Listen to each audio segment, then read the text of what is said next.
Hey, good morning, everybody. Welcome to another episode of Dropping the Gloves. Thanks for joining us here. Cloudy Wednesday. Isn't it nice how I always give a brief weather update in Traverse City and no one could care less? But it's a little cloudy. Big thunderstorm last night. How are you doing, Tim? Yeah, including me. I don't care either. But it's Yeah. sunny here. It's beautiful. It's not too windy. It's a great day down here. I'm happy to hear that. It's summer's around the corner. It's very exciting stuff. And you know what else is around the corner, Tim?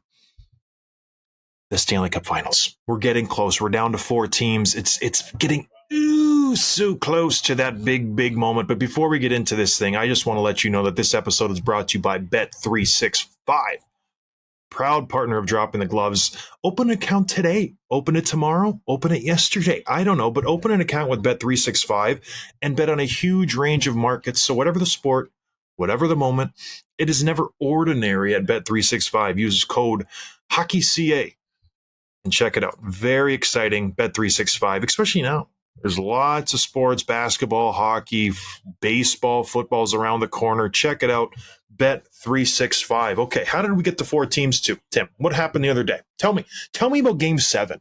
Yeah, an incredible Game 7 between the Oilers and Canucks. I am an East Coast guy, and I'm also an early to bed, early to rise guy. I don't usually stay up Listen to for you bragging. games. Are you one of those guys who rise and grind? Here's my daily, my keys to success. I wake Get up and I'm going to do a 4:45, protein shake and this I and meditate, that. I journal, I do the cold plunge, and then I write down 10 things I'm grateful for. Yeah. And I do all this before 5:15. Do your breathing exercises? Yeah. No, I do. I honestly, I start working sometimes at like 7 to 9. I do my best work, and then I kind of start my day after that. No one's here to listen about that. The Oilers and Canucks game. It was excellent. My point was I stayed up for this one, and I don't usually do that, but it was just too big of a game. You got McDavid's, legacy on the line. Game 7. You have the Canucks that came out of nowhere this year, taking a major leap forward. They win a playoff round. They got everything rolling. They got their backup goalie, and it was must watch TV until the puck dropped. And then it seemed like the ice was pretty tilted one way over the other. Yeah, when you said it was an excellent game, my mind just started racing. I'm like, let him finish, let him finish, let him finish. It was not an excellent game in my eyes, just like Game 6. It was very, are the Vancouver Canucks awake? Are we here yet? Is this a priority to you? You have a chance to go to the Western Conference Finals. Wakey, eggs and bakey. Let's get after it. And they just didn't seem to find that urgency button where we need to get going. The Edmonton Oilers, the last 2 games, 6 and 7, smothering. Offense, defense, everything. They were all over the Vancouver Canucks. Canucks briefly had a moment of life in the third period in Game 7, but that was fleeting. It was a very one-sided 2 games for these 2 teams, and it was almost a letdown because the first 5 games were fantastic. Back and forth, comebacks, big moments, big players stepping up, minus a few from the Canucks we'll get to in a second, but just a very underwhelming Game 7. The Oilers came to play. Stuart Skinner was in net again for Game 7. He played in Game 6, gets the W, and he won in Game 7. Didn't have to do too much. 14, 15 saves in total. That's not good enough if you're the Vancouver Canucks. And we talk about regrets a lot. When I grew up, I had a no fear poster. It said, no regrets. I don't want to have regrets. If you're waking up this morning, you're the Vancouver Canucks, you're having a lot of regrets. A, you didn't have your star goalie, Thatcher Demko. Didn't really make a big difference. Sheloff's played fantastic. You're missing Brock Besser, blood clot. And then your star player didn't show up, Elias Pettersson. Tons of regrets to go around on that team. Ilya Makiev, he hasn't scored, I think, in 4 years. What is going on? He had a grade A chance, but yeah, to go back to the first point, I really was disappointed by how the Canucks showed up, and from a Rick Tocchet coach team to how he challenged them earlier this series, revamping a lineup, gassing the whole fourth line, getting in a whole revamped lineup. He must just be shaking his head, banging it on the wall. What happened here? Do you think the Canucks just didn't show up, or was it the Oilers taking it to another gear? You have to give a lot of credit to the Oilers, but I want to go back to one moment in the first period. Not that you can tie a whole game to a single play, but it was, you mentioned Makiev. He gets a great, quick outlet pass from JT Miller in the neutral zone, gets a breakaway. Yeah. He pumps the leg, goes backhand, probably beats Skinner, and he just hits the side of the net. It wasn't a save. He missed the net technically. If you score on that, and I think he has one goal in the last 60 games or something. In 60. Yeah, it's something like that. Like he last scored in March, and he's getting playing time anyway. If he scores that goal, you're up 1-0. You're at home. The crowd's going nuts. You like the air fills your lungs. You know what I mean? Like you're buzzing. It changes the whole structure of the game. You missed that one. You missed a couple others in the first period because you had a couple of chances before Edmonton really got rolling. And then the ice was tilted from that point forward. And you have to give credit to like McDavid, Draisaitl, McKinnon, Hyman, Evan Bouchard, like all those guys just played so well. And on Vancouver's list, it was like Zadorov showed up, Connor Garland played great. Phil Friends always shows up. Yeah. And you had like little things like that. She loves very Jeremy Swayman like was the only guy that was like he was keeping his team in the game. But beyond that, it was disappointing. And I think a lot of it had to do with Edmonton's, ability to just own the puck and put the pressure on and keep the offensive zone time going. But a lot of it was just the Canucks just not getting up for it for some reason. And I don't understand that. Are you playing a joke now? How I was kind of questioning Connor McDavid. Are you playing a joke on Cody Ceci? Yeah, because you mentioned the top guys, and you don't. Is that something you're doing on purpose? Is it ironic? Why aren't you mentioning Cody Ceci? Just a dominant offensive, just sizzle reel from Cody Ceci in Game 7. I've never seen anything like it. Just outstanding. Just clap bombs from the point, just barred out. How dare you, my good sir? On the net, man. Yeah, that's all you need to do. The Vancouver Canucks could not do that. They didn't throw anything at the net. It was an embarrassing performance. And leading the way was your so-called franchise forward. And listen, I've had issues with this guy going back 3-4 years now when they wanted to sign him to a long-term deal. He was flip-flopping. He didn't want to commit because he wanted to see where the team was going. The direction. He has that right. He's a player. Elias Pettersson. I changed my tune this year. He really turned the corner in my eyes. Played fantastic. Really just kind of not put the franchise on his back, but took that role as one of the leaders in that locker room, even with the JT Miller, even with those other guys who have been there forever. He really stepped up to the plate in my eyes. And all of a sudden, this playoffs, where did he go? Where did he go? Guy who's just an elite scorer. What did he get? 80, 90, 100 points this year, last year? Took his game to the next level. Five points in the playoffs, Tim? 1 goal, 4 assists. Like, what are we doing here? The fact that they've even made it to Game 7 is a miracle with their best player performing like this. I want to hesitate because he could be injured. We don't know. They haven't done the whole release of injuries and this and that. He could have a bad injury. All that being said, it's just not good enough. Your first line is Makiev and Pettersson, centered by JT Miller. Miller showed up. He played fantastic, even with those two jokers on his wings. You can't win. You're giving these guys 16 to 20 minutes a night. You need them to produce. They're going up against the other team's top line. McDavid, Hyman, Draisaitl, Kane, Hopkins. It's a one-sided affair. So that, in my eyes, was the biggest reason this was a big loss for the Vancouver Canucks. They could have tied this series up in 5 or 6, but that first line was just invisible. And they will have regrets. They will have regrets. Yeah, like you said, we don't know the injury status, but one of the guys on the Leafs Nation Network in our network here, Nick Alberga, over in Toronto, said a few days ago, he's tweeted out, "Why is it when someone doesn't perform in the playoffs, we assume it's because they're injured?" And I think it's a fair question to ask. Like some guys that we know don't live up to the big moments, and most of those guys are on Toronto. But you think Pastrnak hasn't scored in 3 games, something must not be right, or he's just not playing well. And I feel like that's kind of what we're seeing with Pettersson. And I could eat my words if it comes out that he was playing with a torn labrum or dislocated this or that, but he just didn't. You need better from your best players, especially when you have like JT Miller playing a shutdown role and you got your third line playing a shutdown role. You need McDavid, Pettersson to have like a point or 2 per game for you to kind of advance and go forward. And he just wasn't doing it. So I almost kind of hope he was injured because I don't want to believe that he's the kind of guy that wouldn't live up to that moment, but something's not right. Well, Di Giuseppe played 2 games and they had the same amount of goals. So I'm just saying there was a lot to be there was a lot to be wanted there with Elias Pettersson. So Vancouver Canucks are out. The Edmonton Oilers move on. We have the Final Four set. Very exciting. Let's move out east, Tim. Well, or do you want to talk about McDavid? Because you've been hating him a lot. It's really disgusting, your hatred towards him. Pointless in Game 7. Shocking. Goes against my rant about he needs to score points in order for win. But they just proved me wrong. He didn't get anything. They win the game 3-2. 1 goal, Tim, in the last 9 games. 2 in the playoffs altogether. I think that's 12 games now they played. They beat the Kings in 5. Cause for concern. Guy's only got 2 goals in 12 games. He averages just under a goal every other game in the regular season this year. Not good enough? No, not good enough. And I feel like it's kind of being hidden a little bit because he's racking up the assists. He's still contributing to the offense and his team's winning. And so those are kind of like the 2 factors you look at and say, hey, McDavid's fine. The Oilers are fine. But I was surprised by this, that he hasn't been scoring goals this whole playoffs.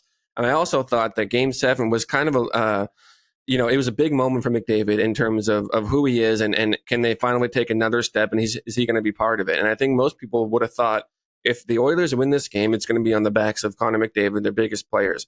And it wasn't. You're getting goals from Cody Ceci, you know what I mean? And he had no points. I think a couple shots on net. Like he just wasn't, you still notice him on the ice, but he wasn't contributing to the offense. You feel like not only should he be contributing, he should be leading the thing. So I don't know what's going on with him. I think probably, he's got some injury too, but he's going to need to be better if they're going to beat Dallas the next round. Yeah, probably. Dallas is pretty good. I would agree with that sentiment. He has to get more than 0 points in order for them to win.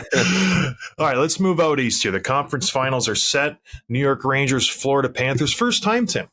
You brought this to my attention in 10 years that both number 1 seeds have made the conference finals. So that's nice. Obviously, you got the Rangers out east, and you got the big, bad Dallas Stars out west. So starting in the east, New York Rangers playing familiar foe. Florida Panthers made it to the Stanley Cup finals last year, trying to repeat that, maybe change it up in the finals and win the cup, but they're playing. What do you see from this series, Tim? Give us a breakdown. Yeah, so during the regular season, Florida won the matchup. They went 2-0-1 against the Rangers, so 2 wins, 1 overtime loss. I think these teams are very evenly matched because when you look at the top of their lineup and their depth, they kind of go 1 for 1. You got the Rangers, you got Zibanejad and Kreider and Lafreniere and Panarin, and the Panthers have Tkachuk and Verhaeghe and Reinhart and all those guys, and you kind of go 1 for 1. I think one of the things that stands out for me is the defense too. Like both teams have guys that love to jump up on the rush, to join the offense and get things going. You got Forsling and Montour and Fox, and even Trouba can skate a little bit. So you got guys that want to play, that want to join the offense, that want to contribute up front. So I feel like these teams are very well evenly matched. I think one thing that stands out for me as well is Shesterkin obviously is playing his best hockey right now. Just lights out right now, 240, 2.4 goals against in the playoffs and 923 save percentage. Bobrovsky, on the other hand, he's obviously won 2 series. He's played well enough. He's played, I would say, really well. But in the Bruins series, he looked a little bit more beatable than he usually does. And one of the things we were all shouting in our TVs for is get pucks on net, test him more, because he let in a couple that were uncharacteristic of him.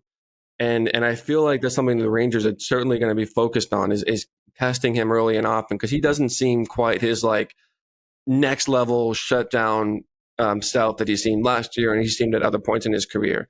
So I wonder if the Rangers win, it's going to be because of Bobrovsky not quite playing up to his caliber. Yeah, maybe. He's still a very, very good goaltender. I don't think he'll be the reason that they lose. I think if New York wins, the reason they win is they got a pretty good offense. They get a pretty solid first 2 lines. And when you look at how they performed, it's the complete opposite of teams that have been eliminated. The Vancouver Canucks, where you want your best guys to perform and, lead the ship. That's it. You follow these guys into battle. When you look at the top performers for the New York Rangers, it's Trocheck, it's Zibanejad, Panarin, Kreider, Lafreniere. Those are their best players. And they're showing up and they're putting points on the board every single night. All of them. Those 5 guys, Lafreniere, Kreider, Panarin, Zibanejad, Trocheck, point per game so far in the playoffs. It's been fun to watch. They've been doing it on the power play. They've been doing it shorthanded. They've been doing it 5-on-5. They've all been playing great. The one thing for me that seems a little bit off, Adam Fox. Yeah. Yep. 4 points, 4 assists. Very uncharacteristic. And even just watching the games, watching the power play, watching how he's moving, not as electric, not as just in the game. He seems to always be involved in the offensive end, moving around behind the net, being a part of that offense. Maybe that's by design. He's focusing more on defense because you're going up against pretty good offenses with Carolina. You want to, take care of your own end. Who knows? Going against the Florida Panthers, he has to be more involved. He has to be jumping up in the rush. He has to be more effective on their already lethal power play. So I need to see more from him in order for the Rangers to win this series in my eyes, but he will. All their defense is playing pretty passive these days. They're just staying back. They're not jumping them the rush. They're not pinching when it's a 50-50. They're taking the easy way out. Not easy way out, but they're not going for it. They're not playing pedal to the metal. And they haven't had to, Tim, because they've always had a lead. They were up 3-0 versus the Canes. Why bother? Why risk it? But the Rangers look deadly. So I don't think Bob has to play terrible for the Rangers to have any chance. They're lights out. Their power play. Talk about their power play, Tim. How lethal has it been?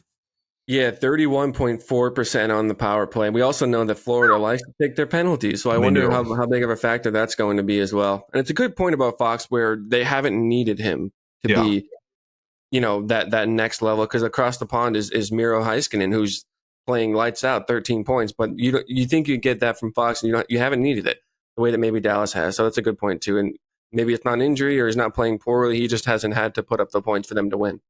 Yeah, and they play, and no offense to the Canes, but the Rangers were the better team. They played Washington first round. That was just like a joke.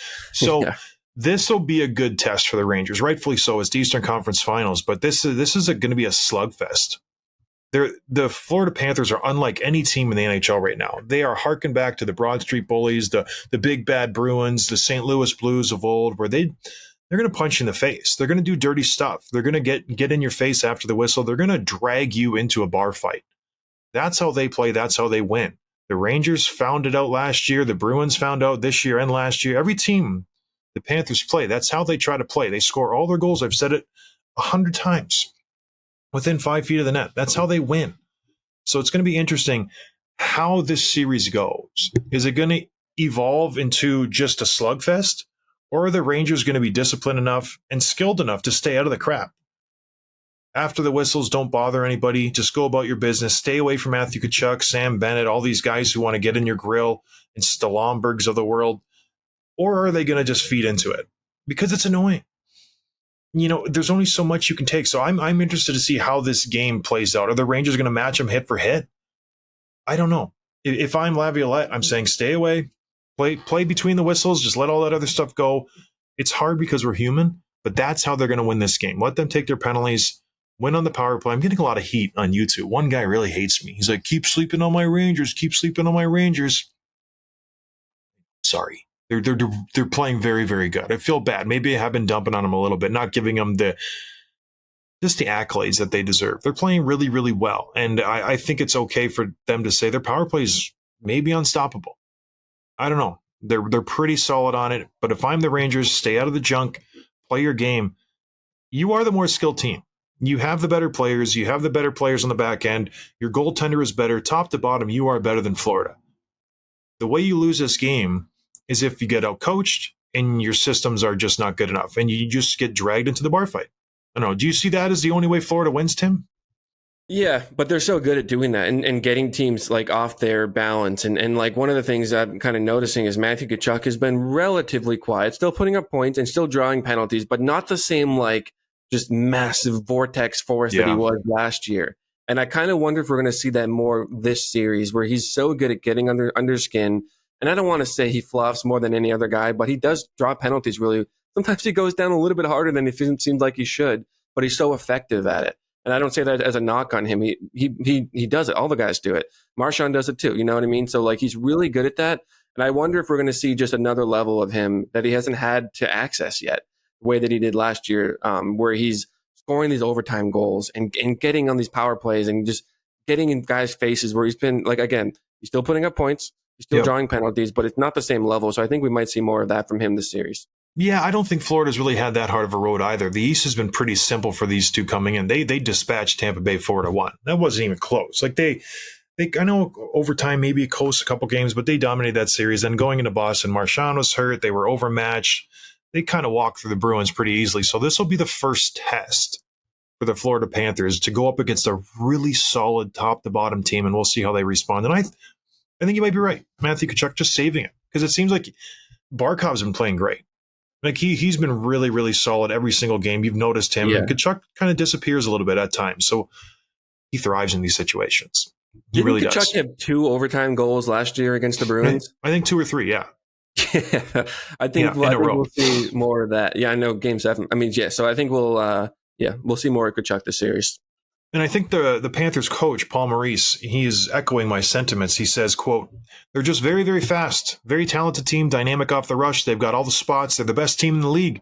They've got the goaltending, forwards, back end are big and strong, and the forwards are very, very skilled." That's everything, Paul. It's everything. I wanted to ask you about that quote. How would you feel if you're on the Panthers and your coach just said that the team you're about to play is the best in the league? Is he just stating facts, or is that kind of like, I don't like that? You know, he's playing into the billboard stuff, the bulletin board material. He's not going to give them anything to kind of motivate the New York Rangers, but that motivates your team. Yeah, you're like, oh, you think they're skilled and fast and bigger than us and stronger than us? It kind of fires you up. I think that's what he's doing here, just setting the table for, we're the underdogs. We're not expected to win. We're going to come out and try our hardest. Just that type of mentality, because that's what they wrote all year last year throughout the playoffs. Like, we were the 8th seed. We snuck in at the very end. There's no way we're going to beat the Bruins. We're just happy to be here. Oh, we beat them. Oh, well, we're not going to beat the Leafs. Like, they're, they got all the so talented. And he's trying to replicate that right now. And it's I like it.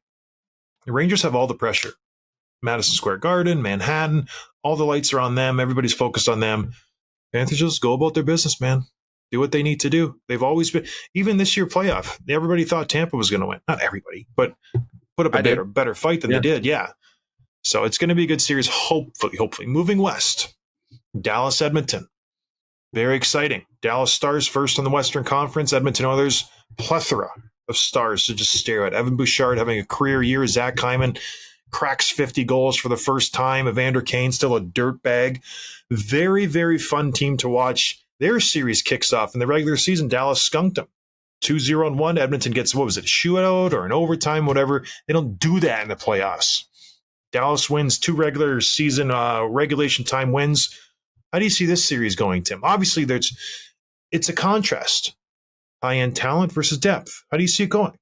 Yeah, this one I have a much clearer vision of, because in the East, it's like 2 great teams, very evenly matched. Which one's going to step up? These are like a tale of 2 different teams.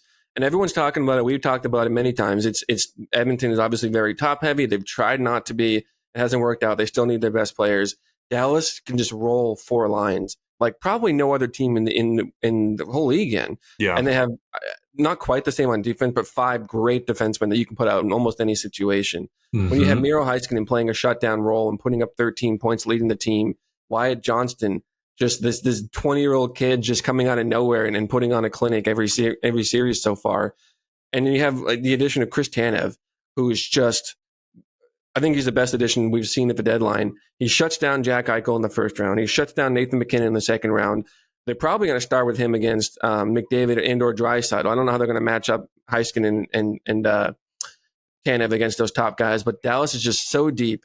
Yeah, and I think that they'll challenge the depth and probably even the star forwards in a way that Edmonton hasn't been challenged yet in these playoffs. Well, just like the Florida Panthers, I don't think the Edmonton Oilers have faced. I know they got the Game 7 last series versus the Vancouver Canucks, but they walked over the LA Kings. The Vancouver Canucks missing their star goaltender. This is going to be their biggest test, and it should, because again, it's Western Conference Finals. But gosh, Dallas looks really solid. In their first series, they were the underdogs versus the Vegas Golden Knights, even though they're the number 1 seed. Everybody, Vegas, Hurdle's back. We got Hanifin. Miraculously, Mark Stone's coming back. Eichel, here we go again. We're going to run it back. No, they beat them in 7. Even though they were down, what were they down 3-1? Came back and win the series. Second round, Colorado won the Stanley Cup 2 years ago. Everybody picked them. Thank you, Nose Candy Nichushkin maybe helped that a little bit, but they win that series 4-2. Now they move on to the Edmonton Oilers, basically playing the top 3 teams in the Western Conference Finals, in the Western Conference, to get to the Stanley Cup. So you talk about slaying the Dragons. These guys have taken out, if they beat the Edmonton Oilers, the 3 best teams in the Western Conference. So good for the Dallas Stars because they're always underdogs. Even when we had Matt Duchene on, I'm like, I've never believed you guys. No, you guys you're all smoke and mirrors. And then he said that one quote that they have on their wall to him. I always butcher it. What does it say? A little less for a lot more. Love that. Tattoo that on your chest. Tattoo it everywhere. It's such a fantastic motto. A little less for a lot more. And they're doing it. They're living by it. That's their creed. Jimmy Benn taking a supplementary backseat role. Logan Stankoven. Who the hell is that guy? He's playing fantastic on a new first line. Remember last year, the first line? Rupe Hintz, Joe Pavelski, Jason Robertson took the world by storm. No, not anymore. Rupe Hintz is injured. Joe Pavelski's gotten 1 goal. They've revamped the whole lineup. They got Robertson with Wyatt Johnson and Stankoven now. It's fantastic. Their second line was Tyler Seguin. It was Jamie Benn. I think Dadonov was mixed in there. No, now it's Marchment and Duchene and Pavelski. Ben's down on the third line with Seguin. It's just unbelievable how they roll these players through, and they're just okay with their goal. They want to win the Stanley Cup, and that's what they're all doing right now. So it's fantastic. The Stars are good. What does Edmonton coach say about the Dallas Stars, Tim? He said, if we have a chance to beat the Stars, we're going to need everybody contributing. We can't rely on 1 or 2 lines, 1 or 2 pairs of defensemen, or just 1 goaltender. It's going to be a solid team effort if we want an opportunity to do that, which I think is pretty obvious, right? Like you need the depth, but man, you're not getting it. And I say that, and then Cody Ceci scores in Game 7. So like you've seen moments of it, but Edmonton is just still so top heavy. And I feel like in order to win, it's not going to be the depth necessarily. It's going to be the best players just overpowering the big moments. It's McDavid and Draisaitl having those nights where they get 4 points each. I feel like you're going to need a few of those. And obviously you're going to need something from Skinner that you have not seen consistently in these playoffs. There's one part of his comment that is true. We are going to need more than 1 goaltender. You're right. Because I have a feeling we're going to see both of them again in this series, just like we saw versus the Vancouver Canucks series. Everything else, I think, is a complete lie. It's wishful thinking. Oh, we're going to need everybody contributing. No crap. You are, but you're not going to get it. The top-heavy team. Oh, we can't rely on just 1 or 2 pairs of defensemen. You're going to have to. They're going to have to. Because it ain't there. The depth is not there. You need the top 2 lines to just carry your ass to the Stanley Cup Finals, and you're going to just burn out Bouchard. And who's the other guys? It's Nurse, it's Desharnais, and it's Ekholm. You're going to burn those 4 down. You have to. Just like the Chicago Blackhawks when they were winning Stanley Cups. It was Hjalmarsson. It was Keith. It was Seabrook. Those are your horses. You roll them out every single shift. Who cares? Are the 5th and 6th defensemen? You have to ride those guys. And you can be in La La Land and say, oh, we're going to roll 4. We really want Ryan McLeod to play a lot more. Do you now? Do you? Because I don't. Oh, we're going to get Sam Carrick out there a lot. What? You do? You want? Why? You go McDavid, Draisaitl, McLeod, McDavid, Draisaitl, Carrick, McDavid, Draisaitl, McLeod. That's how you roll your lines. You roll 3, and you interchange the bottom 2 lines. That's it. And at the end of the game, when you look at the box score, McDavid's got 28 minutes, Draisaitl's got 28 minutes, McLeod and Carrick have like 11. That's it. That's how you win that game. You can't just roll 4. You'll lose. Tell me which third line is better. I know we've done this before. Foegele, McLeod, Derek Ryan. It's scary. Oh, Jamie Benn, Tyler Seguin, Yevgeny Dadonov. Like, it's not even close, Tim. Not even close. So it's you have to ride the horses. You have to go for it. Then I'm not even going to touch on the goaltender advantage. Like, I'm not even going to touch on it. It's not even worth it. Out east, it's fun. The 2 Russians. You got the old grizzle vet, Bobrovsky, and the young kid, Shesterkin. Out west, it's just a joke. Stuart Skinner is dumb I like Stuart Skinner. I don't want to make fun of him. He's got his mustache. He's playing great. He's a big dude. Jake Ottinger is a stud. Absolute, just grade A, just beef. Love that guy. So incredibly good. There's no even competition. All right. Anything else in this series, Tim, or should we get to our predictions? Let's get into the predictions because it ties in well to what we just talked about. I agree. It does. Okay, the first one. McDavid, we've been pretty critical of him. Do you think he's going to wake up in the first prediction here? Yeah, he's going to have to. 2 goals in the first 2 series. I think this one he's going to average 1, if not 1.5 goals per game in this series. He has to. Something has to give with him. He's getting chances. He's getting assists, don't get me wrong, and some of them are primary. Most of them are. but a lot of his assists are just like, okay, coming down, I got a head full of steam, I can't cut in, I can't get a shot, so I go around the net and I kind of throw it out front. Or before I go around that, I throw it out front and someone just happens to be there and he scores a goal. So it maybe just so happens to be there. He sees them and he passes it, but he's going to have to get some more goals. All right, prediction number 2. We've alluded to this. It's not Stuart Skinner's net. He will be pulled. He will be healthy scratch. Picard will play, much like the Vancouver series. I think they'll rotate, but in the end, it'll be Skinner's net. But he will be pulled because he's a dumpy goaltender. At this stage, when you look at the final 4, there's 3, and then there's a huge chasm, and it's Stuart Skinner. Everybody can agree upon that, right, Tim? Yeah, he's still got at least one stinker in him in one of these games. It's just so funny to say. Yeah, I know, but you saw that in game 5, and then he gets pulled, or game 4, he gets pulled for a few games, and then Picard plays pretty well, and I feel like he's going to see. Not only is he going to play, he's going to get another start in this series. And Skinner, again, like you said, and Knobloch has said, Skinner's our number 1. He's our go-to guy. You're going to see him in the big games as the series goes on, if it goes to 5, 6, 7. But in sometime in the first 3 or 4 games, Picard's going to get a start because of the way the Skinners play. Edmonton knows, like we can't give up more than 20 shots if this guy's in net. Like we got to buckle down. All right, out east, my prediction. I love this one. Matt Rempe will play in this series. Did not play in the last series versus the Carolina Hurricanes. Florida's physical. They're in your face. They want to drag you into the fight. Ideal situation, Tim. Ideal world. Rangers get up 2 games. They get up 3 games. Rempe comes in to settle some scores. It's so great. You know what? You want to mess around? You want to get after Lafreniere and Panarin and chirp them and this and that? Matthew Tkachuk, you want to do that? Okay. We're up by 2. Let's go. Here comes the big guy. We're calling in the lefty from the bullpen. Then we'll see what's up. We'll lose a game. I don't care. Just beat your face off. So that's my prediction. Matt Rempe will see the ice before Blake Wheeler, potentially, who is also healthy. Yeah, it's just set up for them to be like, he's already like a folk hero in New York, cult hero. But if he does something in the playoffs, like a big play or contribute to a win or just a huge hit or whatever, it's just going to solidify what he does, what he means to those fans. Get the statue ready out in front of Madison Square Garden. I don't think there is a statue, but get ready. A la Michael Jordan in front of the United Center. That's how big. I was there when they had Linsanity. It'll be even bigger for Matt Rempe. I think the Knicks lost in the second round when Jeremy Lin was there. Imagine if he gets to the Stanley Cup final. Oh my word! Like, talk about owning the keys to the city. This kid, he was playing in Hartford this year, probably driving a Toyota Corolla.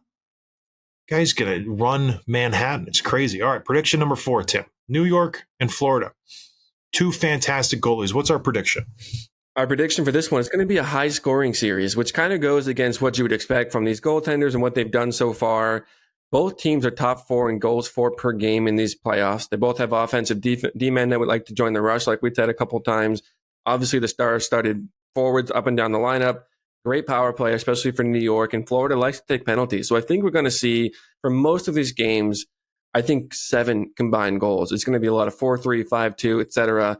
For most of the games so far. It's going to be a high-scoring affair. Love that. Yeah, that's going to be fun to watch. Hopefully, right? And close games. I want to see close games down to the wire, lots of scoring back and forth. All right, prediction number 5. And this is maybe wishful thinking. A la Chris Knobloch, that we're going to have a balanced lineup. Each series will go to 7. 7-game slugfest, back and forth. No games or blowouts. I want to see good hockey. We finally got matchups where everybody's kind of matched. Everybody has their strengths. Who's going to win? I want to see it.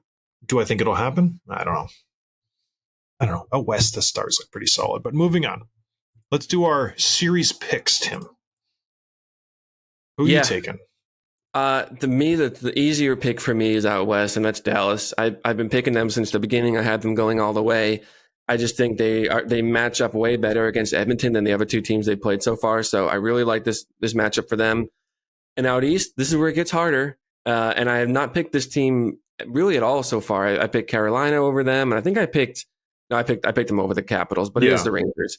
The Rangers, I feel like, are going to I look at their lineup and I look at Florida's, and I feel like they're so similar in so many ways, but the Rangers are just better, just a little bit better at basically every position. And so I like them to win this one, and I think Rangers versus Stars would be an excellent Game 7.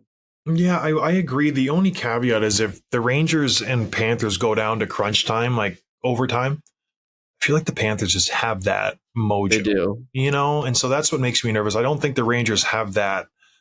And not that it's a tangible thing to grab onto, but the Panthers just seem to succeed when the games are close. They always just rise to the occasion. But I'm going to agree with you. I was going to pick the Oilers. I just don't see it happening. I think it's Stars, Rangers. Very rarely we agree on things just because you're usually kind of off base. The Stars and the Rangers, I feel like, will make a Stanley Cup final. It'll be a fun one to watch. All right, let's do some quick hits before we get out of here. Friend of the show, Ryan McDonagh, traded back to Tampa. Pretty cool reasonings behind it, too. So Barry Trotz, Ryan McDonagh approached him saying, I don't really like it here. And Trotz said, okay, we'll try to make it work. He sent him back to Tampa Bay, and he said, we're going to do the right thing here. He's a veteran guy. He, did well for us here in Nashville, played really good. He wanted to go back to Tampa Bay, comfortable there. Family liked it there. And we're going to see if we can make a deal work. And they obviously got a deal done. So Ryan McDonagh heads back to the Tampa Bay Lightning for, a second and seventh? Guy's still got some juice. Yeah, he had a great season. And I love this quote from Trotz. And this is a little feel-good story. And again, another friend of the show. But Trotz said that he approached him saying his family is still at connections there. Like you said, he wants to go back. And Trotz said, and so out of respect and the type of person that Ryan is, I talked to Julien. He made a fair deal that would allow us to send Ryan back to Tampa Bay and do the right thing. Sometimes in this game, you try to do the right thing for good people. And Ryan is one of the best leaders that I've ever been associated with. I love that. It's just a cool thing to hear about, another old boy like Barry Trotz and another great player and great respected leader. So it's a really great story. It also helps. It frees up some salary cap. And the New York Nashville Predators did have a good season last year. And all of a sudden they got just north of $25 million, $26 million now to spend. So it helps because Macker didn't make nothing. And so he moves on back to Tampa Bay and he is aging. So that kind of hurts. And then Tampa Bay, we know how they've been decimated on the back end. Sergachev got hurt this playoffs at the beginning. It really left him with the Hedman. Chernak was out of the lineup. So it'll help them. But yeah, Ryan McDonagh still has 2 years left on his deal, $6.75 million. A lot of money. That ain't nothing. I wish I had that kind of money, but I don't. All right, moving on, everybody. Thank you for joining us. We appreciate the support. Talk to you guys Friday. Cheers. Thanks for listening to Dropping the Gloves with John Scott, a member of the Nation Network of Podcasts. Subscribe wherever you get your podcasts from to never miss an episode.